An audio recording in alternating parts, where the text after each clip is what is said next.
Hi, this is Tom Kalinoski of Thomas Wallcovering, painting and decorating here, working in Philadelphia. We're just finishing up a job in which the client requested that we put up a metallic type of, actually a European, a German wall covering called Aerosmith. Really unique. It's got all these funky, not just German, but Russian and looks like Japanese and some other kind of foreign print on the wall covering. So my point is we had to actually open it up and test a couple of pieces about 6 feet long to find out what we were really dealing with. And you know, from the label and from what we did test, we found that it was a half drop match and the repeat was approximately 25¼ inch of a vertical repeat.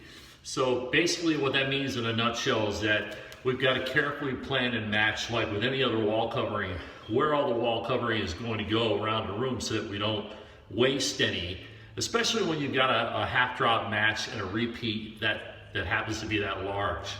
So here's part of the roll. This is the kind of, you know, that modern European look that it has. Really unique and really thick. You know, I always recommend to customers too, when you go out and look for wall covering, don't always depend on what you might find online, because it's just a photograph or a video and you can't, like with this, you can't really see it in person.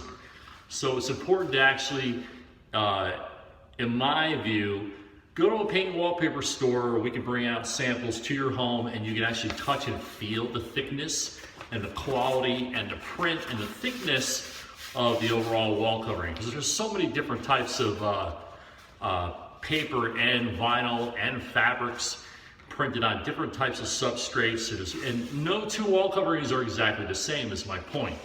So with this particular wall covering, we had to make sure that 50% of the job was spent making sure that all these walls, which is basically what they look like right here, but with a lot of bumps and imperfections when I ran my hand over it with my helper, Greg. And so we had to make sure to sand down and knock down all the little bumps and imperfections and spackle all the cracks in the wall.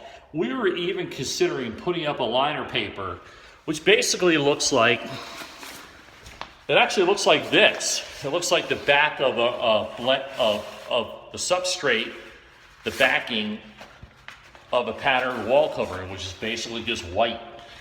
And what the liner paper does is that it protects the wall, number one. It protects the wall covering, especially if it's a handprint or something really shiny and pearlescent like we've had. But of course the client didn't want to go through the expense of buying the additional liner wall covering that we would have had to put up first to let dry and then hang the actual wall covering that they chose over it. So we spent more time just making sure that the walls were in perfect shape before doing any hanging. And of course we had to pre-prep the room and pre-plan so that the half drop here would look aesthetically pleasing. So if you look carefully here, I should probably turn the light on, but I think you get an idea of what the overall wall covering looks and feels like. I might even want to turn the light on here. There we go. If that helps, maybe it will. And you can see how shiny it is. It's got that very metallic, almost like a metallic paint type of touch and feel. And we did this whole focal wall so that as soon as you walk in the front door, you see this beautiful focal wall that's done. And it has that kind of trendy European, Spanish, contemporary look to it. Really cool. And here on the back, we have the same wall covering. It's got this large drop. And then we went all the way to the corner of the outside wall over there toward the end of the kitchen. And then of course over here, the focal wall that winds up on the stairwell wall, we actually did too. And then up the stairway, because of all the angles, we really had to take our time doing this area, because we're talking about almost an 18-foot drop from the well wall all the way down to the bottom step of the stairway.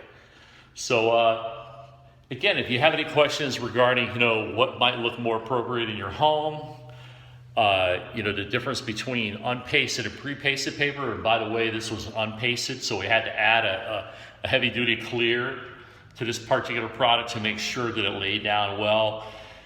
And when you have a really heavy substrate, you've got to make sure to use a good quality pre-mix adhesive by running it through a machine or by actually rolling it on the table.